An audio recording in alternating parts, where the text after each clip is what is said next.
फिर रुख करते हैं बड़ी खबर का। आम आदमी पार्टी के मंत्री राजेंद्र पाल गौतम ने इस्तीफा दे दिया है। शपथ विवाद के बाद ये इस्तीफा दिया है। समाज कल्याण मंत्री पद से राजेंद्र पाल गौतम ने इस्तीफा दे दिया है। दिल्ली सरकार में मंत्री राजेंद्र पाल और इस वक्त जी मीडिया संवाददाता तरुण राजेंद्र पाल गौतम से बातचीत करें, क्या कह रहे हैं वो अपनी सफाई में सुनिए। के आयोजन में शामिल होते हैं और उन 22 प्रतिज्ञाओं को जो डॉक्टर बाबा साहब अम्बेडकर जी ने 14 अक्टूबर 1956 को जो दीक्षा दिलाते वक्त जो अपने अनुयायियों को, लाखों अनुयायियों को जो 22 प्रतिज्ञाएं दी थी, वो 22 प्रतिज्ञाएं हर जगह ली जाती हैं। और भारत सरकार ने खुद doctor Ambedkar life and speeches के अंदर वॉल्यूम 17 में उसके अंदर खुद भारत सरकार ने छापी है, इस मोदी जी की सरकार ने छापी है।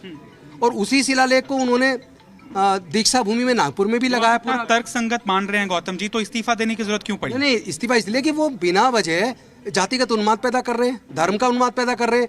मेरे नेता जिन्होंने मुझे सम्मान दिया, मुझे काम करने का मौका दिया, जबकि ये पार्टी का लेना देना कुछ नहीं, मेरे समाज का प्रोग्राम मिशन जय भीम और बुद्धिस्ट सोसाइटी ऑफ इंडिया का आयोजन था ये। और उसमें मेरा जाना व्यक्तिगत तौर पे, एक सामाजिक तौर पर, उससे ना कोई पार्टी का मतलब है, ना मेरा कोई नेता का मतलब है। और उस तरह के हमले ये लोग हमारी पार्टी के ऊपर, मेरे नेताजी को बदनाम कर रहे हैं, तो ये मैं बर्दाश्त कैसे करूंगा? मैं इसलिए इतना व्यथित हूँ। मैंने कहा यार, मैंने कोई गलत काम नहीं किया और मैंने किसी के धर्म का अपमान नहीं किया। मैं सभी धर्मों के, उनके मानने वाले लोगों की, उनकी इज्जत, उनकी आस्था की इज्जत करता हूँ। मैंने आज तक मेरा कोई एक बयान दिखा दो, उस दिन के आयोजन का भी एक बयान दिखा दो कोई। और उस पर इतना आप पर दबाव था गौतम जी की इस्तीफा दी जाए, आप पर दबाव था कि इस्तीफा दिया जाए, मांगा गया था? मेरे पे कोई दबाव नहीं है। मेरे मन ने मुझे ये स्वीकार किया कि मैं अपनी पार्टी को, जिसने मुझे मेरे नेता अरविंद केजरीवाल जी ने सम्मान दिया, जबकि उनका कोई रोल नहीं, उस प्रोग्राम का उन्हें पता भी नहीं है। और उस पर इस तरह का बीजेपी उसको धार्मिक उन्माद बनाने की कोशिश कर रही है, पूरे दलित समाज को कटघरे में खड़ा करने की कोशिश कर रही है, डॉक्टर बाबा साहब अम्बेडकर के खिलाफ इतना बोल रही है, उनके लोग हमें धमकी दे रहे हैं। तो ये मैं स्वीकार। कल रात आपके घर के बाहर फोन पे भी आ रहे हैं और जो व्हाट्सएप पे, फेसबुक पे लोग गालियां लिख के धमकी दे रहे हैं, तो ये कब तक चलेगा? अरे मेरे समाज को आप हत्या करो, मैं मरने से नहीं डरता। मैं समाज की इस लड़ाई को पूरी ईमानदारी से, कर्तव्य निष्ठा से, बहुत मजबूती से लड़ूंगा। ये इशारा नहीं जाएगा कि गुजरात में पार्टी को इसका खामियाजा भुगतना पड़ सकता है, इसीलिए गौतम का इस्तीफा कराया गया है? नहीं, अब आप लोग जो मर्जी बात करें, उससे मेरे को फर्क नहीं पड़ता। जान से मारने की आपको कह रहे हो धमकी, किस तरह के मैसेज? मेरे आप फेसबुक पे देखो, मेरे ट्विटर पे देखो, उन ट्वीट पे किस तरह की धमकियां लिख रहे हैं, फोन पे धमकी दे रहे हैं। तो मैं कोई डरने वाला हूँ? मैं मरने से नहीं डरता। डॉक्टर बाबा साहब अम्बेडकर जी ने समाज के लिए कुर्बानी दी, 4 बच्चे गंवा दिए, जवानी में पत्नी चली गई, उसके लिए हमारे समाज के लिए लड़े। हिंदू कोड बिल लाने पर उन्होंने जब देखा कि पूरी संसद खिलाफ है, तो उन्होंने कानून मंत्री के पद से त्यागपत्र दे दिया। अगर वो हमारे लिए त्यागपत्र दे सकते हैं, तो मैं अपने समाज के हक अधिकार की लड़ाई को लड़ने के लिए किसी भी ऊंचाई तक। बीजेपी कह रही है कि धर्म विरोधी गौतम का आखिरकार इस्तीफा हो गया, ये उनके दबाव की जीत है। बीजेपी को शर्म आनी चाहिए। वो देश में नफरत पैदा कर रही है।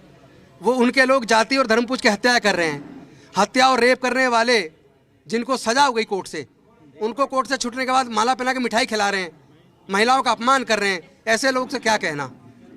बेशरम लोग हैं वो लोग। गौतम जी, हर साल ये प्रतिज्ञाएं ली जाती हैं, क्या आप अगले साल भी इस तरह की प्रतिज्ञा लेंगे? ये तो पूरे देश में ली जाती है। 14 अक्टूबर 1956 को दीक्षा जब हुई, उसके बाद से पूरे देश में ली जाती है। या आप बताओ ना, भारत सरकार उन वॉल्यूम को वापस क्यों नहीं ले रही? उन्होंने तो छपवाए। Thawarchand Gehlot, minister of social justice empowerment थे, उनके सिग्नेचर से छपा है। पढ़ लो, जाके देख लो, वॉल्यूम 17 बता भी रहा हूँ मैं आपको। तो वही भारत सरकार छपवा रही है और वही अब राजनीति के लिए, धर्म के लिए इस्तेमाल कर रही है। आप अगले साल भी लेंगे ये कसम? अगले साल चरित्र इनका अगले साल भी लेंगे ये कसम? यानी कि पूरे देश में ली जाती है, हर साल ली जाती है, पूरे दुनिया में ली जा रही है, आज भी ली जा रही है। ऐसा लग रहा है गौतम जी, बहुत गिलानी के साथ, बहुत अफसोसजनक तरीके से आप ये इस्तीफा दें। हमें कोई अफसोस सिर्फ एक बात का है कि हमारे भाई बहनों पे होने वाले उत्पीड़न के खिलाफ प्रधानमंत्री जी क्यों नहीं बोलते, इसका मुझे अफसोस है। देश के बड़े नेता क्यों नहीं बोलते, इसका मुझे अफसोस है। तो ये राजेंद्र पाल गौतम थे और कह रहे थे कि दबाव में वो इस्तीफा नहीं दे रहे हैं, लेकिन उनको बुरा लग रहा है कि जिस तरह से एक राजनीति की जा रही है इस मुद्दे के ऊपर। हर साल इस तरह का कार्यक्रम होता है और हर साल ये 22 प्रतिज्ञाएं ली जाती हैं, और बीजेपी जिस तरह की राजनीति कर रही है उससे बचने के लिए, जो डिवाइड क्रिएट किया जा रहा है उससे बचने के लिए उनका इस्तीफा हुआ है। हालांकि अरविंद केजरीवाल जो कि मुखिया हैं, मुख्यमंत्री हैं, उन्होंने अभी तक राजेंद्र पाल गौतम का इस्तीफा स्वीकार नहीं किया है। ये भी एक महत्वपूर्ण अपडेट है। वीडियो जर्नलिस्ट विवेक के साथ तरुण कुमार, जी मीडिया, दिल्ली।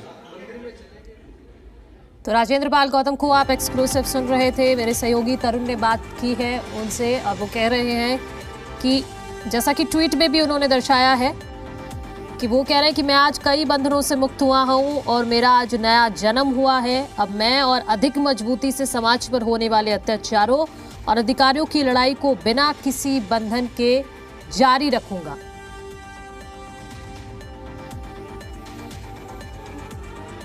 तो राजेंद्र पाल गौतम ने अपना इस्तीफा मुख्यमंत्री अरविंद केजरीवाल को सौंप दिया है। हालांकि अरविंद केजरीवाल ने भी इस्तीफे को मंजूर नहीं किया है, इसको लेकर अभी अपडेट आना बाकी है। लेकिन दिल्ली सरकार में मंत्री राजेंद्र पाल गौतम ने अपने पद से इस्तीफा दे दिया है, ये कहते हुए कि इसको एक कहीं ना कहीं एक कुर्बानी वो बता रहे हैं।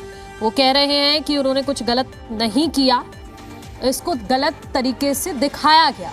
वो ये भी आरोप लगा रहे हैं कि बीजेपी ने बेवजह का एक विवाद खड़ा किया, इसको लेकर ऐसी प्रतिज्ञाएं इसी तरीके से ली जाती रही हैं।